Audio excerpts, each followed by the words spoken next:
Buenos días, amigos de Agenda Económica. Gracias por estar una vez más en su programa La Costumbre. Jairo Severino Duarte, Luis Manuel Piantini Muni y un servidor Ezequiel Molina Izardo estarán acompañados en el primer segmento de la señorita Ana Karina Cárdenas López, que pertenece a la empresa Pisolante Estrategia y Comunicaciones y Digital Data Intelligence, que nos va a hablar diríamos, un programa, una actualización muy interesante en materia digital, de la que incluso Jairo está un poquito más actualizado que Luis Manuel y yo. Así que yo personalmente le voy a dejar a Jairo que inicie con Ana Karina. Bueno, gracias Ezequiel, señor Piantini, que no lo veía desde la última vez, como decimos. Usted no quiso aparecer en el programa anterior, nos dejó solo. Estaba en carretera, no llegué a donde tenía que llegar, y imagínate tú hacer un programa manejando, un poco difícil.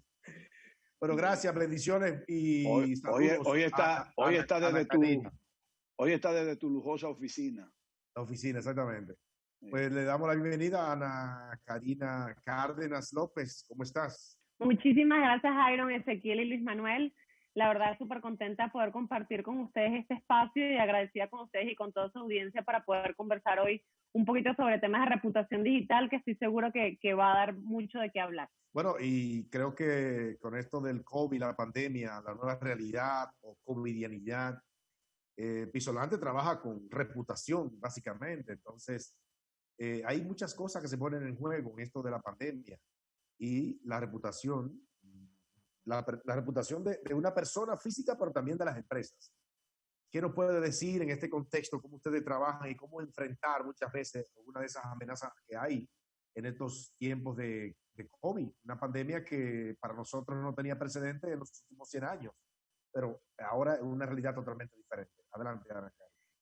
Es así, Iron. La verdad es que el tema de reputación a nivel personal y a nivel empresarial es algo que cuesta mucho construir y es algo que se tiene que hacer continuamente, construirlo, mantenerlo y fortalecerlo en el tiempo. Y cualquier crisis que pueda existir, esto que puede afectar esa reputación. Y esta, como tú muy bien dices, sin duda ha sido sin precedente. Yo creo que alguien que diga que tenía dentro de sus protocolos o manuales algún tipo de información sobre una pandemia como esta, no estaría siendo muy sincero, porque en efecto esto es algo que nos agarró muchísimos, digamos, desprevenidos, pero con cierta información que nos ha permitido ir identificando y particularmente ir midiendo cómo la reputación de las empresas y de cualquier persona se ve en el mundo digital, porque lo que hizo fue acelerarse un poco más el proceso. Siempre hemos tenido construcción de reputación, crecimiento, mantenimiento de esa reputación, pero el hecho de ahora estar solo utilizando o prácticamente solo utilizando la plataforma digital nos ha llevado a un aceleramiento tan impresionante que si no es estar teniendo un problema hoy por hoy. ¿Cuáles son los elementos o variables que pueden amenazar la reputación en una realidad como la que está viviendo el mundo en este momento? Mira, uno de los principales problemas es el que las empresas, por supuesto, y de esto se ha hablado muchísimo, que las empresas necesitan entender ahora las expectativas y las tendencias que tienen sus consumidores y clientes, que son distintas. Si bien hay bienes y servicios que la gente va a seguir utilizando, por ejemplo, el alimento va a seguir existiendo ayer, hoy y mañana, pero la manera en que le llegamos al alimento o la manera en que abordamos ese producto de alimentación evidentemente es distinto. Y esos canales o esos procesos de comunicaciones que se están dando entre las empresas y sus consumidores o clientes ahora están basados en el mundo digital y están compitiendo con muchísimas cosas, porque están compitiendo con, valga la redundancia, su competencia, con consumidores que están ávidos de información y que quieren cosas que pasan en otros países trasladarlas al suyo propio, que tienen, por ejemplo, quejas muy rápidas sobre procesos de delivery o sobre procesos de la producción o el cuidado de bioseguridad en un establecimiento, etcétera. Entonces, hay mucha más exigencia del consumidor que antes en este mundo de reputación digital y donde tenemos que medir muy bien el sentimiento, las opiniones, los comentarios e incluso poder dar seguimiento a cuáles son esas tendencias que está buscando el otro. O sea que la reputación digital, tomando en cuenta que la variable calidad, relacionándola con servicio, ahora mismo es posiblemente una de las patas principales para que una empresa se mantenga. De hecho, ha habido casos de empresas que en medio de esta situación de pandemia, pues han tenido que no solo reinventarse rápidamente, porque no estaban preparadas como bien lo apuntas, por el asunto de que no teníamos una referencia cercana en el tiempo de lo que estamos pasando. Esa relación calidad-servicio, no solamente el producto, sino la calidad hasta la forma en cómo se comunica la empresa con sus clientes. Sí, y justamente es allí, parte, por ejemplo, del nuevo reto de todas las empresas y todos los empresarios, emprendedores, cualquiera que tenga negocio, es poder entender que ya el mundo cambió, pero cambió desde una perspectiva no solamente de nuestro día a día o de tener más visiones de temas de seguridad y salud específicas, sino también cambió en el sentido de la exigencia, hay mucha más exigencia por parte de los consumidores, hay mucha más exigencia a la transparencia y a la honestidad que puedan tener las empresas dentro del mundo digital. ¿Y qué pasa en el mundo digital? Que tú tienes mucha competencia y hay una cantidad de personas que quizás no son tus consumidores directos, pero están hablando de tu marca igual por X razón, bien sea porque les llama la atención, porque lo quieren comparar con otros en el mercado, por lo que sea. Y esa información que se está dando en el mundo digital, si uno no está monitoreándolo, revisándolo y analizando, no vamos a poder tomar decisiones estratégicas de negocio porque al final estás tomando decisiones propias que no necesariamente se conectan con lo que los otros están pensando o están buscando. Y ahí es donde justamente está ese punto como débil de tengo que monitorearlo y tengo que estar presente, indistintamente si yo pienso que soy de bajo o alto perfil, que ya es otro tema. Ana Karina. Yo sé que Ezequiel tiene una pregunta. ¿Tú me permites otra, Ezequiel? Sí, está bien, porque al final yo creo que voy a hacer preguntas que ya tú hiciste, porque yo soy así. Pero el asunto está en Eso es lo divertido. Bueno, la variable costos también. No sé si ustedes manejan esa parte, pero mantener la reputación también implica costos. Hay que hacer inversiones. Pero no todas las empresas están en capacidad de hacer. Ustedes trabajan con pequeñas, medianas. Háblame un poco de eso porque la reputación no es algo que cae del cielo nada más. Hay que invertir también en eso. Totalmente. Y dices un punto clave, Jairon, porque de hecho la reputación no se logra un día para otro. Hay muchas empresas que piensan que cuando, por ejemplo, surgió este tema del COVID o de la pandemia, tenían que montarse muy rápidamente y crear una reputación. Y esas empresas son las que más a largo plazo les va a costar. Aquellas que han venido construyendo su reputación progresivamente y orgánicamente son las que mayor éxito tienen. Y en efecto, la reputación tiene que tener una inversión, por supuesto, de capital, pero particularmente de tiempo y de mucha paciencia, porque tienes que construir buenas historias, tienes que construir relaciones, tienes que construir una cantidad de cosas que te van a llevar a lo que yo llamo esa cuenta de ahorros, que es la reputación, que cuando tú en el momento menos esperado la necesitas, pues empiezas a sacar esos ahorros y la utilizas. Igual funciona la reputación, y más en estos momentos. Y en efecto, nosotros, por ejemplo, en la firma donde yo trabajo, que es Pisolante, trabajamos con todo, desde emprendedores hasta grandes empresarios, porque al final todo el mundo tiene que manejarse reputación de una u otra manera. Mira, las cosas nuevas, y siento que este monitoreo de redes digitales o digital es algo novedoso. Las empresas, sobre todo las empresas que yo conozco, empresas dominicanas, son un poco escépticas en darle importancia o creer en la efectividad de este tipo de negocios. ¿Cuáles serían las empresas que tú crees más idóneas o más obligadas a contratarlo a ustedes? Y además, ¿qué podrías tú decirle que cuantificar, o sea, que algo que no se puede cuantificar tan rápidamente, tú puedes decirle que sí, que mira, yo te cuantifico o te cualifico de lo importante que sería para ustedes hacer, o sea, contratar este servicio?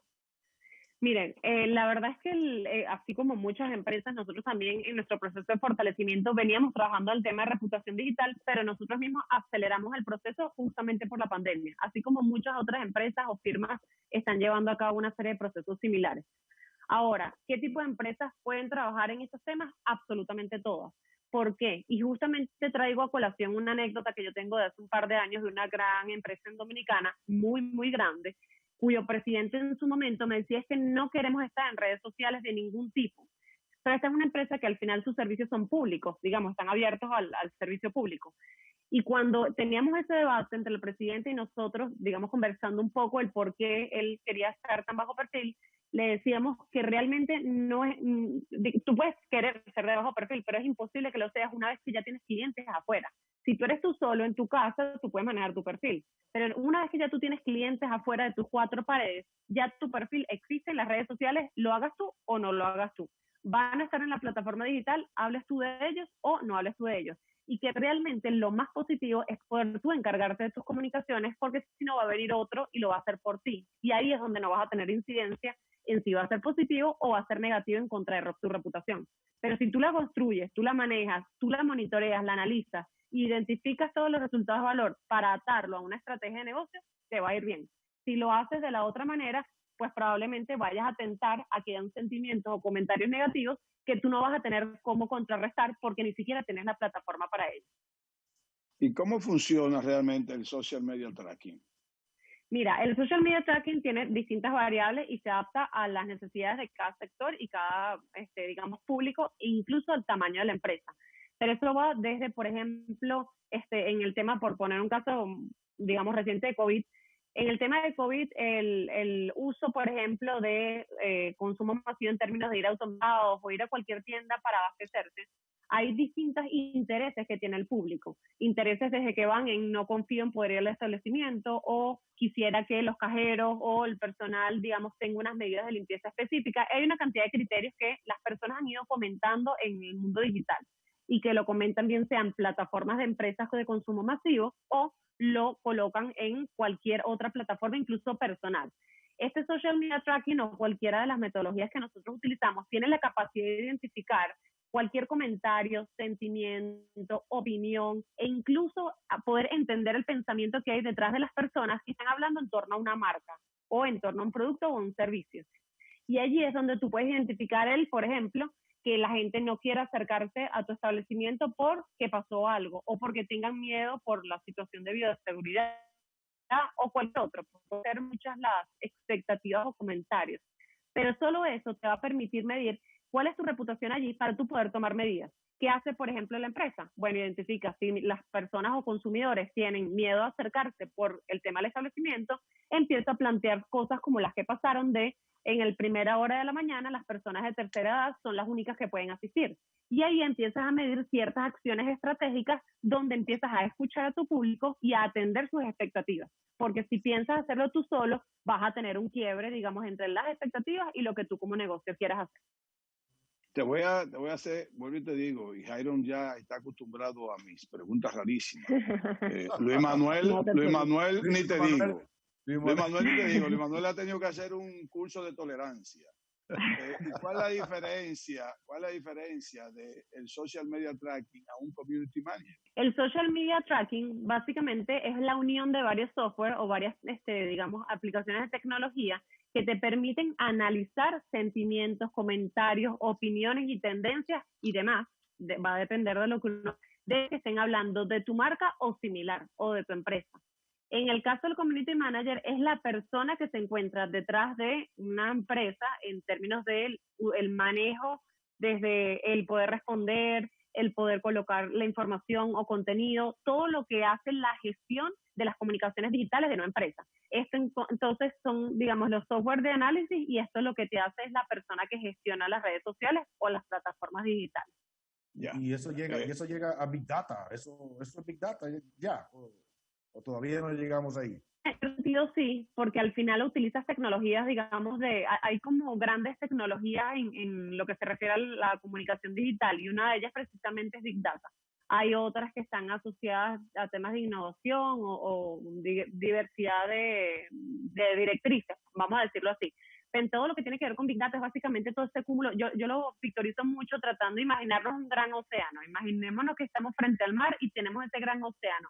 Todos esos pececitos que están debajo del océano, que no los estamos viendo, son una cantidad de personas que están buscando qué comer. Y ese qué comer es justamente tu empresa. Y es, ¿lo voy a hacer bien o lo voy a hacer mal? De acuerdo a lo que tú estés gestionando. Entonces, imaginemos el gran océano de personas, y pueden ser miles de millones, que estén hablando sobre nosotros, en Dominicana o fuera, porque no necesariamente es en tu propia localidad, que es lo que te permite analizar en este caso. Puede ser un dominicano que esté basado en España, pero se recuerda tanto de la marca que quiere opinar. Bueno, la reputación digital puede ser afectada o porque tú estás en una situación incómoda, mala, te está yendo mal, pero también porque te está yendo demasiado bien. y vemos casos ahora como las empresas tecnológicas les está yendo también y sus principales ejecutivos han tenido que rendir cuentas porque son acusados, están acusados de aprovecharse de la situación para monopolizar las informaciones. A ver si nos analiza un poco, yo sé que hay que irse a una pausa casi, estos dos escenarios, cómo enfrentar, porque te está yendo muy bien y te acusan de que tú estás monopolizando, por ejemplo, sí, el flujo de información. Voy a agregar, si Luis Manuel no tiene preguntas, que también, aparte de tú contestarle esa pregunta a Jairo, y si Luis Manuel tiene una que la haga ahora, y que también tú hagas también una exposición final, después de contestar la pregunta a Jairo, sobre tu empresa, porque ya te vamos a dar este segmento, prolongamos un poquito para que puedas terminar tu exposición.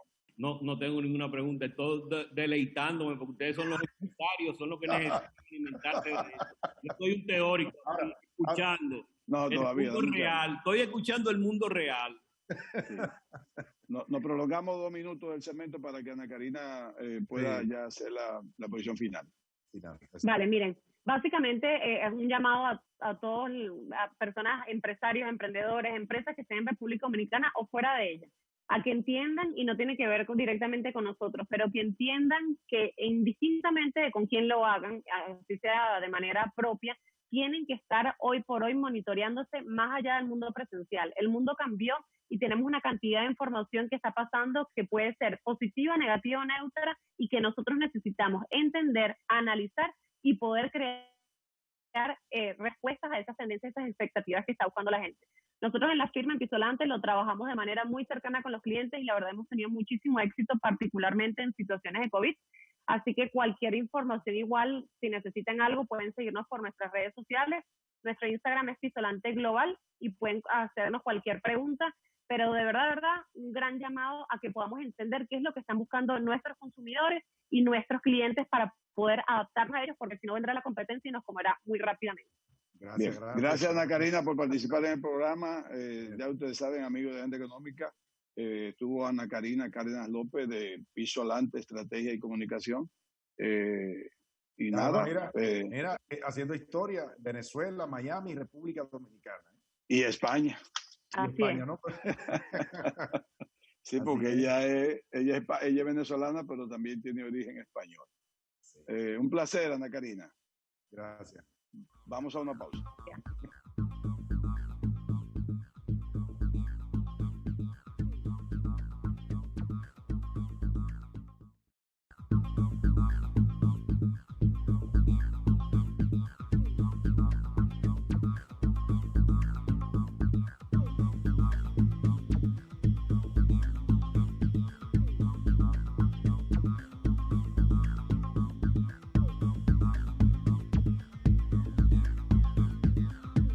Continuamos con su programa Agenda Económica. Ya está también definitivamente con nosotros Luis Manuel Piantini Muni, y Jairo Severino continúa con nosotros igual.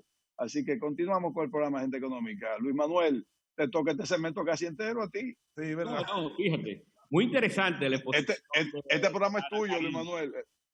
Muy interesante la exposición de Ana Karina, y estaba pensando en el sector turístico dominicano. Sí. O sea, sí, que eso es una herramienta fundamental. Si tú supieras que yo estaba pensando no solamente en la empresa que yo represento, Grupo Cometa, en todas estas empresas de servicio y de productos que tienen garantía, que lamentablemente la pandemia ha obligado a que los consumidores nuestros se disgusten un poco y a veces opinen lamentablemente con su disgusto, sin tener conocimiento de causa. Tiene mucha presión. Sector financiero. Sí, el servicio ha caído horriblemente. Realmente es importante. Es así. La red te ayuda mucho ahora, porque tú a través de la red te enteras de todo, de prácticamente las cosas. Pero son muy libres, la gente piensa demasiado cosas, más embuste, mentira, de todo. Bueno, pero tú sabes lo que quieren decir de ti. Un mediatismo salvaje. Bueno, yo creo que en esta semana que pasó, hay acontecimientos sumamente interesantes en el mundo internacional. Nos hemos concentrado mucho en la economía nacional, como es natural, que hay problemas muy serios y hay problemas que resolver, de que la pobreza no caiga, que el desempleo no aumente, que las empresas no quiebren, que el sector financiero llegue a donde tienen que llegar los recursos que está dando el Banco Central y a la tasa que tiene que llegar.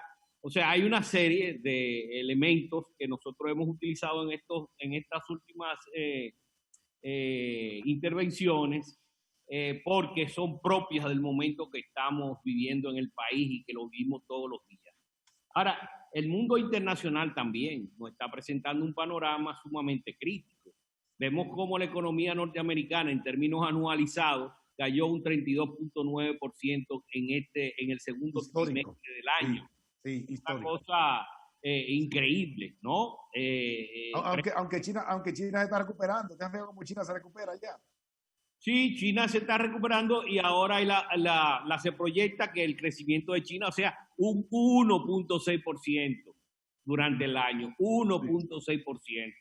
O sea que es una recuperación, vamos a decir, es una recuperación que frente a las caídas de los demás países, bueno, pues uno ve una cosa muy grande, porque cuando tú vas a Europa y tú dices que Europa también cayó un 15%, tú estás presentando un panorama que si es en los países de nosotros, es un panorama desastroso, porque nosotros no tenemos recursos para poder enfrentar una situación donde se prevé que una caída de ese nivel en el Producto Interno Bruto te representa un aumento significativo en el desempleo. En los Estados Unidos, acuérdate que cayó hasta a un 11%. Y bueno, ahora subió otra vez a un 14.7%. Con todos estos problemas otra vez del COVID que se están presentando en los estados y que se están cerrando empresas. Y ya es una situación tan impredecible que es lo que hemos dicho nosotros aquí, que el gobierno dominicano y este gobierno que viene debería de armarse, ¿no?, de reservas suficientes para poder enfrentar todas estas incertidumbres que nos está presentando el panorama internacional. Y más si vemos que hemos sido atacados por una tormenta al principio de la temporada ciclónica. Sí. O sea que tenemos que ir, y bueno, hay 2 o 3 más en trayectoria, en camino, ¿no? O sea que tenemos que ponernos adquirir una serie de recursos que sean un colchón, primero para relanzar la economía, no dejar que quiebren las empresas, seguir sosteniendo ingresos para aquellos trabajadores que no tienen empleo o que han sido suspendidos, sí. Para aquellos también, para la situación general. También hay que impulsar la economía, ¿tú me entiendes? Sí, pero fíjese que en la parte de política monetaria nosotros vamos bien. Es la parte fiscal, como usted bien apunta, en la que tenemos que hacer, armarnos, buscar recursos. El presidente que viene ha dicho que se ha reunido inclusive con representantes de los organismos multilaterales, entendiendo esa necesidad, la importancia de fortalecer la parte fiscal nuestra. Obviamente este no es el momento de hablar de una reforma fiscal, y que es lamentable. Otros dirían que sí, pero en este año 2020 posiblemente las empresas van a reportar en muchas de ellas pérdidas. El impuesto sobre la renta va a ser muy afectado y eso no tiene que ser una sorpresa. El Estado mismo, el gobierno mismo ha tenido una merma muy importante en los recursos internos producto de esta crisis. Pero mira, Jairón, yo creo en 2 cosas. Primero, sí, la política monetaria ha sido expansiva, pero tal vez no está yendo a los lugares donde debería ir, que es una de las cosas que no hemos dicho aquí, que no es un problema del Banco Central. Porque la Reserva Federal se dio cuenta a través de las quejas que estaban teniendo las medianas y las pequeñas empresas de que los recursos no lo estaban recibiendo y tuvieron que armarse de instrumentos que iban directamente a darle auxilio a esas empresas. Y aquí posiblemente esté pasando lo mismo, porque hay muchas empresas medianas y pequeñas, esas son las que están más quebrando en el mercado. Tú ves una quiebra generalizada, y posiblemente esas empresas estén necesitando, ¿no es verdad?, de que le haya un auxilio directo, y en eso, bueno, hemos visto que puede haber una debilidad en el término de a donde estén llegando los recursos financieros y al costo que estén llegando. Porque yo me acerqué la semana pasada al banco donde yo manejo y pregunté sobre los recursos para ver si hago una serie de manejos en términos personales y me dijeron que no había llegado y todavía no había un protocolo para eso. Ah, bueno, entonces, cuando tú vuelvas otra vez te dicen, no, ya se fueron y entonces los recursos ya no son al 8, ni al 10, ni al 12. Pero bueno, el asunto trata de alquilar un apartamentico al lado de un banco. En términos fiscales, déjame terminar con relación a Jairón, en términos fiscales, tú viste que, bueno, la caída fue de 116,000 millones. O sea, que yo preveo que para el año completo estamos hablando de un déficit entre caída de ingresos y aumento de gastos de 103, por lo menos por encima de 300,000 millones. O sea, aquí adentro no hay recursos para financiar esa cantidad de recursos. Eso tiene que venir de afuera. Y no es verdad que con un préstamo del BID, un préstamo del Banco Mundial, eso te lo va a facilitar. Hemos hablado aquí, hemos visto cómo ahora, la semana que pasó, el África del Sur giró 4.200 millones de dólares del Fondo Monetario Internacional. Y hay una serie de fuentes, inclusive a nivel de los bancos, donde tú puedes acudir al martes de un monto que hemos hablado aquí que debería duplicarse la reserva que nosotros tenemos para tenerlo como colchón y que sea la base de la expansión, de la recuperación, porque hay que pensar en eso. Usted dice llegar a 14,000 millones de dólares de reserva. Más o menos. Sí, pero eso es fácil decirlo, Piantini, pero no es fácil hacerlo. ¿Por qué? ¿Cómo te va a llegar a 14,000 millones así tan rápido? No, eso se puede. Tú tienes capacidad porque tú tienes calificación para eso. Tú tienes a través de una serie de organismos, de fuentes de financiamiento que puedes llegar a ese nivel. ¿Por qué no? Y es un colchón que tú puedes... Porque el problema es, Jairón, que hay más de 100 países buscándosela en el mercado y los recursos no están disponibles todo el tiempo y al costo que pueden estar disponibles. Ahora mismo no tenemos una calificación que nos beneficia. Con el triunfo del partido del PRM y el proceso que se dio, nosotros nos mejoraron la calificación. Pues es un momento ideal porque ha bajado el costo o por lo menos se mantiene el costo de lo que nosotros podríamos conseguir en el mercado y podríamos conseguir a un plazo mayor. Acuérdate que nosotros tenemos que pagar deuda este año también y no es bueno usar los recursos del Banco Central para pagar deuda, sino refinanciar con los mismos bonos que tú puedes conseguir en compras, en ventas en el mercado.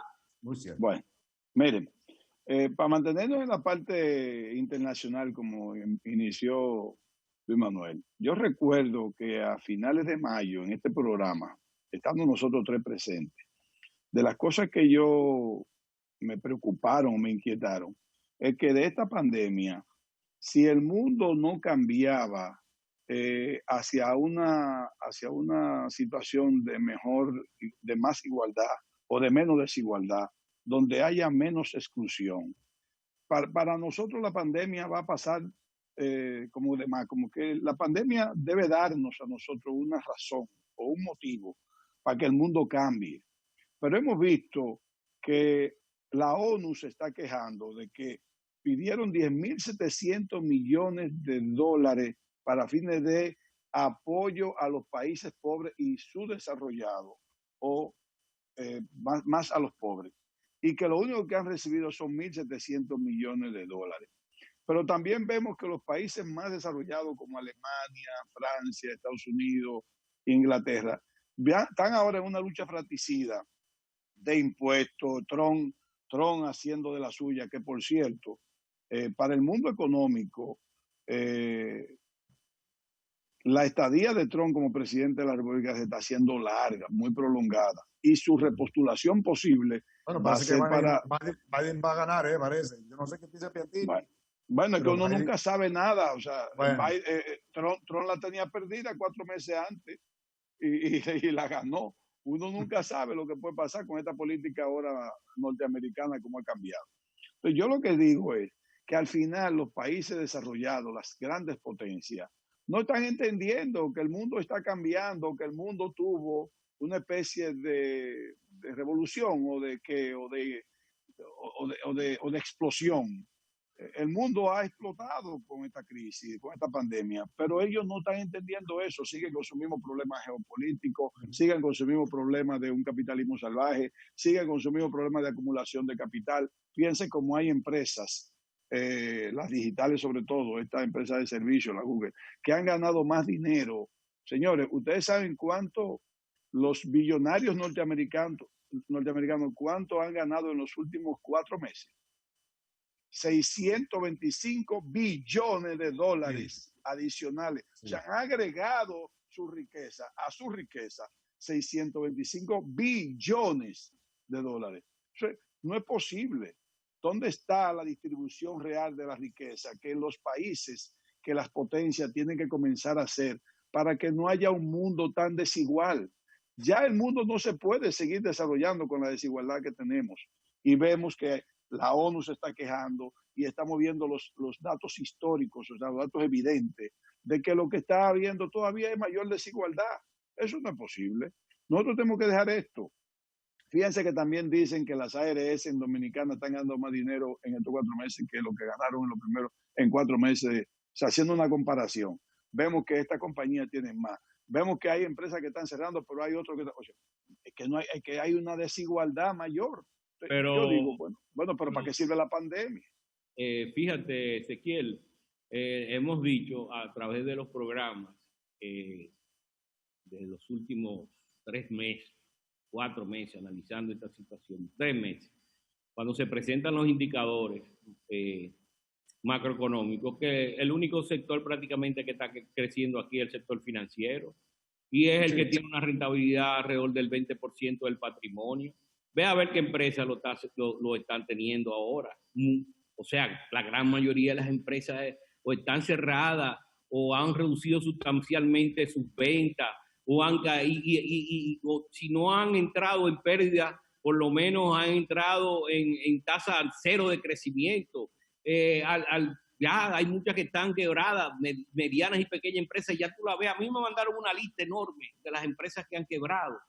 Sin embargo, tú ves que el sector financiero, que yo no estoy diciendo que sea un sector que gane, ni estoy diciendo que sea un sector que se debilite. Al contrario, yo creo que las autoridades tienen que apoyar al sector financiero en términos de sus carteras. Pero ¿cómo mejoran las carteras también? Dándole flexibilidad a los clientes también para que no se atosiguen de una forma tal cuando ha caído la demanda, y puedan, por ejemplo, solventar sus necesidades de recursos financieros.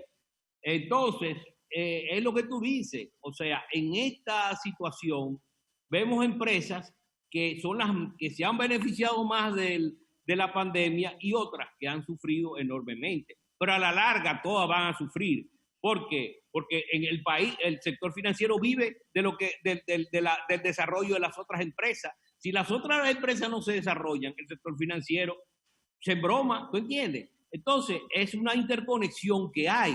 Y para eso, el Estado tiene que jugar un papel. Desde un principio, nosotros dijimos que esta crisis no era de mercado, que esta era una crisis donde el sector público tenía que jugar un papel fundamental. Sí, que el sector público tiene que utilizar sus instrumentos para ir a acudir en aquellos sectores donde se vea la mayor necesidad de asistencia directamente. No se le puede dejar al mercado porque el mercado no entiende lo que está pasando ahora. Pero cuando usted habla de asistencia, aclare bien a qué se refiere asistencia, porque la asistencia no es solo la ayuda para que la gente tenga dinero para comer. Asistencia a sectores que tienen que invertir para generar riqueza, para generar empleo también. Claro. El problema, Jairón, que ahora mismo no hay nadie que está pensando en invertir para generar riqueza, porque la gente no sabe lo que va a hacer por la situación que hay en el mercado. Mira, el sector turístico está en cero y es un sector que abarca el 20 o el 22% del Producto Interno Bruto con su relación directa e indirecta. Entonces, ante un panorama como ese, ahí es sálvese el que pueda. Eso es la función del Estado ahora, tratar de que las empresas no quiebren las que hay ahora, que permanezca la salud la salud económica del país sin que sea perjudicada. Porque eso es lo que generan empleo y lo sabe tú, lo sabe Ezequiel. Dentro de los datos socioeconómicos mundial que siempre hemos visto, hemos conocido de que ha habido siempre más muertes por hambre que por cualquier otra enfermedad, No hay una enfermedad que equipare a la muerte por hambre en el mundo año por año. Pero los datos que tenemos ahora es que la proyección de muerte por hambre se van a duplicar en los próximos años. Y eso, cuando a mí me dicen eso, yo digo pero dejaremos que eso pase. O sea, dejarán las potencias que eso pase, en serio. O sea, no es posible. No es posible que a mí simplemente me digan, mira, esto va a pasar y que no vamos a hacer nada para impedirlo. Yo siento que una gran irresponsabilidad mundial de los líderes y de las potencias. Entonces, a mí me parece como abominable, como irrefutable, como rechazable este asunto. No es posible. No es posible que eso pueda pasar y que a mí me digan que va a pasar. Yo no lo acepto eso. Bueno, hay un problema, Ezequiel. El problema es que los recursos son limitados y si tú no consigues recursos en los mercados para poder evitar que ese empleo se convierta en desempleado y el desempleado se convierta en pobre y el pobre en indigente, entonces se va a suceder eso, ¿tú me entiendes? Por eso es que nosotros hemos insistido desde un principio que este gobierno y el que va a entrar ahora, y lo primero que tiene que hacer es de armarse de recursos y de ir directamente a que las empresas no quiebren, que necesitan asistencia del Estado para que no quiebren, que las empresas son los que están dando el empleo y que si no hay empleo va a aumentar la pobreza. Y ustedes saben bien que aquí la pobreza se duplicó por la crisis en un año que hubo del 2003 y 2004 y que tuvimos 15 años para retornar otra vez a los índices del año 2003-2004, creciendo más de un 5%. Eso no es un juego. Yo los invito a que hablemos un poquito de la economía dominicana a partir del próximo gobierno. Vamos a hacer una especie de especulación o de análisis, sobre todo por las medidas que se han dicho que se van a tomar a partir del 16 de agosto del próximo gobierno, que tendrá sus razones, pero que nosotros como economistas tenemos la obligación de dar nuestro punto de vista. Vamos a una pausa y volvemos inmediatamente. Perfecto.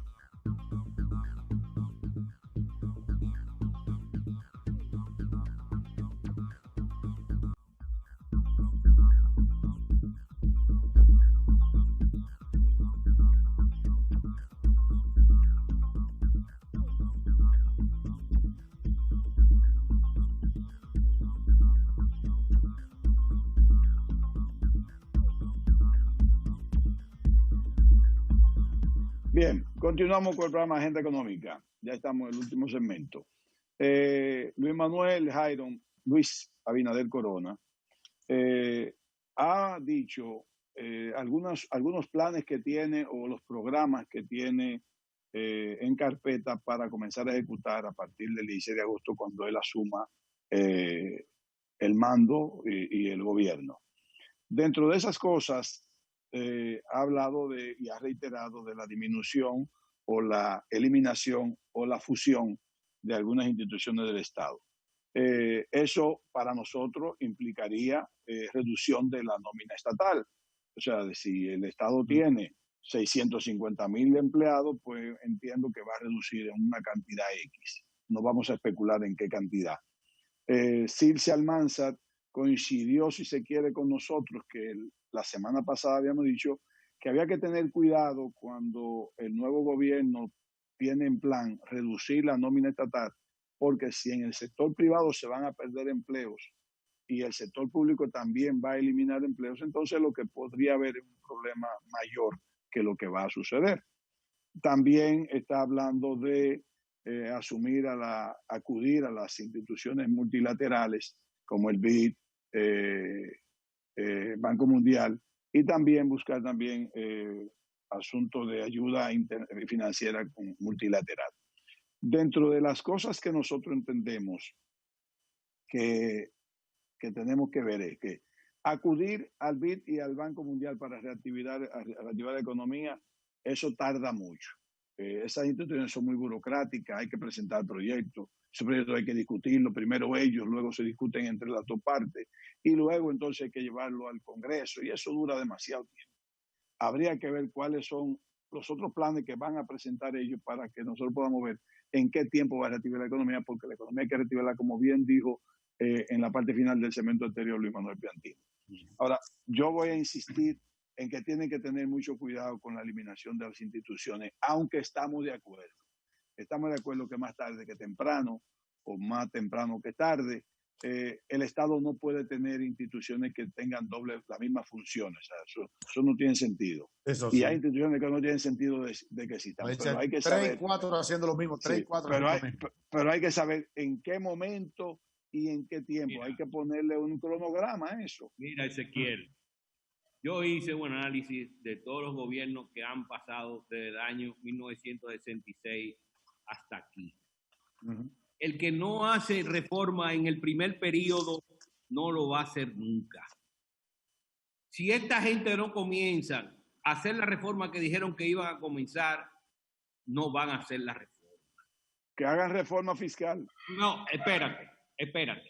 Eso que hablaste de la duplicación de oficinas, de organismos gubernamentales, eso se puede hacer perfectamente. Ya lo hablamos en un programa anterior y yo te dije que lo que había era que mantener el salario, como se está manteniendo el salario ahora, fase 1, fase 2, a las empresas del sector privado. Los salarios de esa gente, lo que hay es que quitar la organización para que sepan que ya no existe eso, ¿no?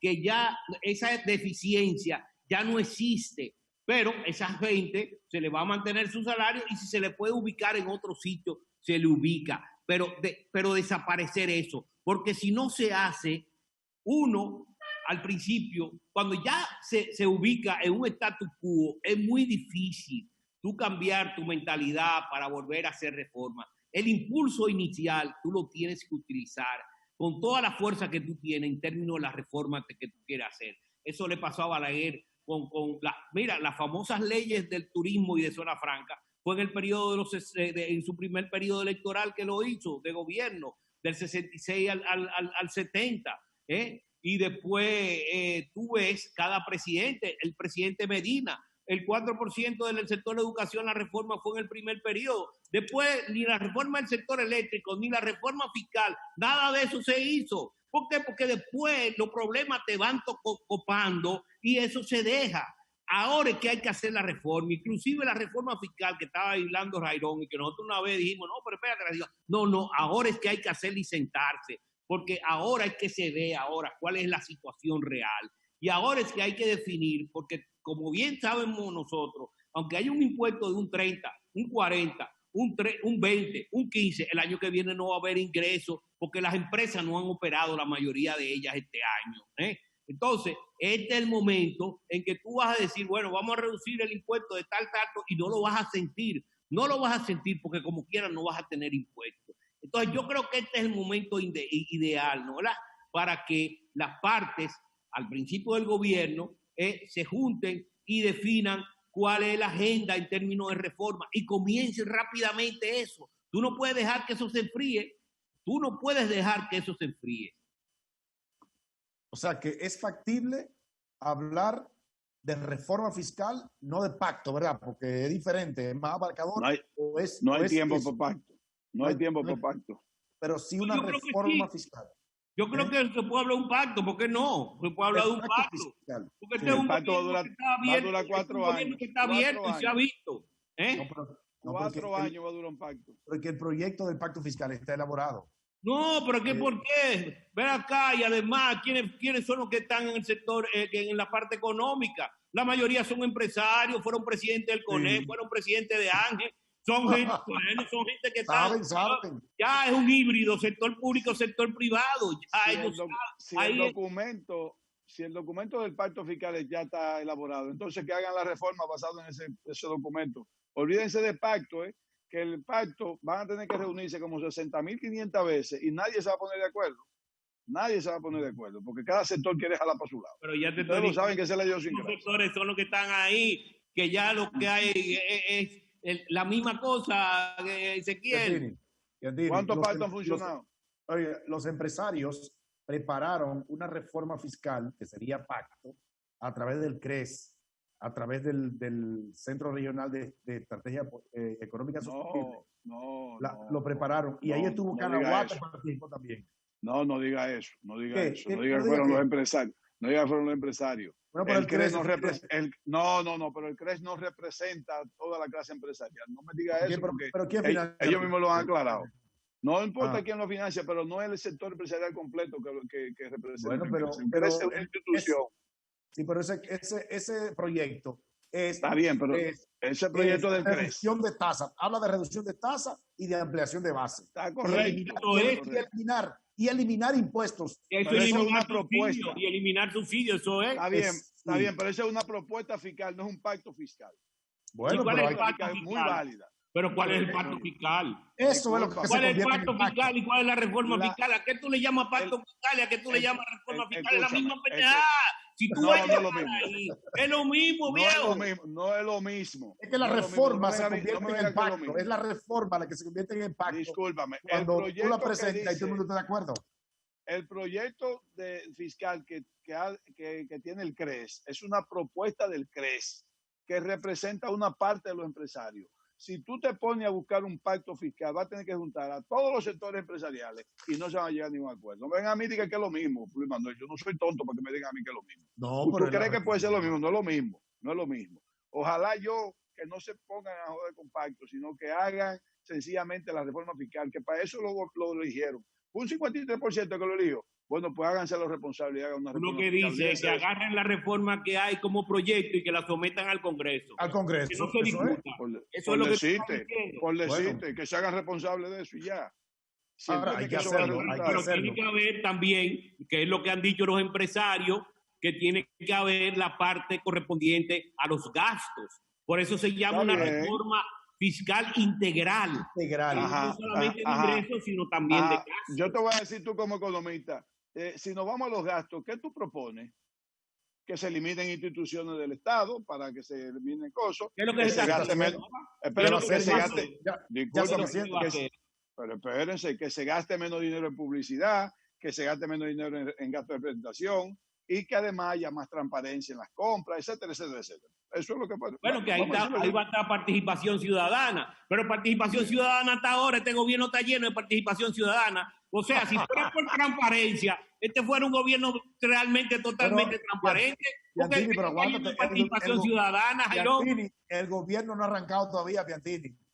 No, el gobierno actual. Es el que se va a estar lleno de participación ciudadana, Jairón. Bueno.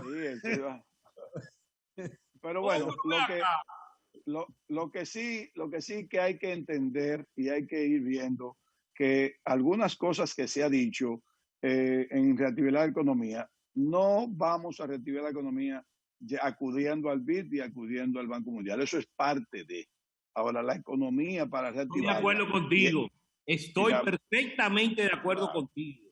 Claro, hay que acudir a otras instituciones como el FMI, hay que acudir a instituciones, buscar proyectos público-privados. O sea, yo siento que el sector privado dominicano, y puede ser incluso el sector inversionista extranjero, que hay que buscar bien cuáles son esos proyectos que van a reactivar la economía rápido. Yo creo incluso que el nuevo gobierno debe, Luis Manuel y Jairo, agarrar los proyectos que hemos dicho nosotros cuando hemos discutido con don Osiris de León, para ver si invertimos los 6,000 millones de pesos de dólares en empresas y reservorios de agua. Mira, eso reactiva la economía. Ezequiel, mira, los últimos tormentas que han venido aquí ha sido al este y ha sido un desastre, porque todas esas aguas han venido abajo y han destruido todo lo que hay, porque no hay una presa. En el este no hay una presa. Exactamente. En 50 años de gobierno no han construido una sola presa en el este. Y hay una tres sitios identificados en el este. Con todos esos hoteles que no hay río en el este. Hay que construir presas. No, hay río en el este hay río. Bueno, Río... Y hay agua subterránea. Bueno, río cerca de los resorts turísticos no lo hay. No, es una parte muy seca. No lo hay, pero vamos a estar claros, o sea, yo creo que eso es una parte, podríamos buscar el gobierno chino que tiene dinero, por más que tenga problemas con la economía china, esa gente tiene cuarto por todos lados. O sea, hay que buscar proyectos internacionales así, que puedan invertir en República Dominicana, proyectos público-privados. Hay gente aquí en República Dominicana, hay sectores que tienen mucho dinero, que pueden hacer inversiones. Los fondos de pensiones, ese es ahí no hay cuarto, el más poderoso que hay. 600,000 millones de pesos tienen el recurso, eso es un 13% del Producto Interno Bruto. Pero esos cuartos no existen, tú no lo has dicho 60 no, veces en cuartos, ¿por qué? Porque yo te lo cambio en bono por acciones. Tú no me puedes pagar este año porque tú tienes un déficit de 300,000, págame acciones y déjame participar en ese aeropuerto nuevo que tú aprobaste, porque es una concesión del Estado y yo soy 2 millones de dominicanos que tengo depósitos en ese fondo, que es como si fuera una gran compañía, ¿no? ¿Verdad? Entonces esos 2 millones de dominicanos, para aumentar su rentabilidad, necesitan ser parte del proyecto, que son sumamente rentables, porque aquí los proyectos más rentables son los oligopolios, los monopolios, aquellos que gozan de la protección del Estado, que se han hecho grandes fortunas con esos recursos. Vamos que los chiquitos también disfruten. Ezequiel, este programa es de Piantini. Piantini ha dicho verdades muy buenas. Namedel. No. Le voy a aportar al gobierno para el año que viene 50,000 millones de pesos. Ajá. Se lo voy a aportar. Le voy a dar una idea de dónde están. Ok. Que pidan una dispensa a la ley del 4% de la educación y le quiten uno, prestado si quieren, y póngalo en inversión pública, póngalo en reactivación de la economía. Ezequiel, aquí no se van a gastar los 4%. Ezequiel, aquí el problema no es desviar recursos de un sector a otro. Aquí el problema es de tener recursos, de conseguir ingresos. Que no hay ingresos, Ezequiel, no hay ingresos. No, pero espérate, Luis Manuel. Hay un déficit de 300,000 millones de pesos por lo menos para el año. Luis Manuel, pero cuando tú tienes una obligación por una ley y una presión mediática de que tienes que usar 200,000 millones de Eso no se está usando ahora. Eso no se está utilizando ahora. ¿Cómo tú lo vas a estar utilizando ahora? Y además no tiene déficit. ¿A dónde pero hermano, déjame hablarte. Si tú tienes un dinero de más ahí, ¿tú sabes lo que puede provocar? Primero, que lo deje congelado sin usar. Y segundo, que haga un dispendio de él en el sector. En el sector educativo, tú puedes hacer un dispendio porque tienes dinero de más que no va a usar. Y lo otro, o dejarlo ahí guardado, pero tú lo estás necesitando, úsalo para reactivar la economía. Son ¿Quién te dijo que no lo están utilizando? ¿Quién te dijo que no lo están utilizando, Ezequiel? ¿En dónde lo están usando? Y todas las necesidades que tiene el Estado, y no tuvieron que sacar 20,000 millones a esos, a los bonistas, le tuvieron que sacar 20,000 millones para financiar unos proyectos. Escúchame, Luis Manuel, del 4% de educación no lo están usando para nada que no sepa educación. ¿Tú no lo sabías eso? Ni siquiera en la educación superior lo están usando, que por cierto... ¿Y a dónde están esos recursos? ¿A dónde están esos recursos? Búscalo. Yo no soy la ministro. ¿A dónde están esos recursos? Si hay un déficit en el primer semestre, de 120,000 millones de pesos, ¿dónde están esos recursos? Yo no soy el que lo ministro, pero déjame decirte algo, que por cierto, el nuevo gobierno dijo, miren si ustedes y me dicen si ustedes no se habían dado cuenta, que va a fusionar, que va a eliminar el Ministerio de Educación Superior. Lo va a eliminar y va a dejar un solo ministerio. Si es así, entonces el 4% se va a fundir en esos dos ministerios al final, que está correcto eso. ¿Por qué? Porque nosotros... No, porque no es por ministerio, es por el tipo de educación, no es por ministerio, porque eso no va a la educación superior, eso va a las escuelas, a la educación primaria, a la educación secundaria, a la educación infantil. No es por ministerio. Eso, la ley no te dice que eso vaya a ese... Está equivocado. el 4% va al Ministerio de Educación y el 0.5, que es un valor más o menos, va al Ministerio de Educación Superior. Es así. Cuando se funda un solo, ese 4% va a servir para todo. No. Llévese de mí que es así que va a ser. Y No, eso es una inteligencia. Pero busca la ley.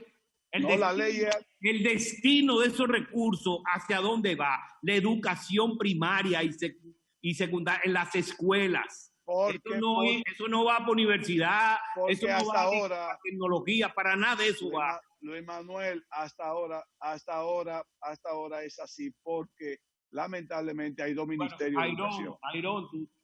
Adiós. Ya terminó el programa, Ya terminó el programa. Agradecer esta oportunidad. Jairo, en el próximo programa tú haces tu opinión sobre esa discusión de Luis Manuel y yo con ese 4%. Bueno, vamos a llevarlo a 3% gracias. Mientras tanto. Gracias, Jairo. Gracias, Luis Manuel. Gracias a ustedes, amigos televidentes, por mantenerse con nosotros hasta la próxima entrega. Que Dios lo bendiga.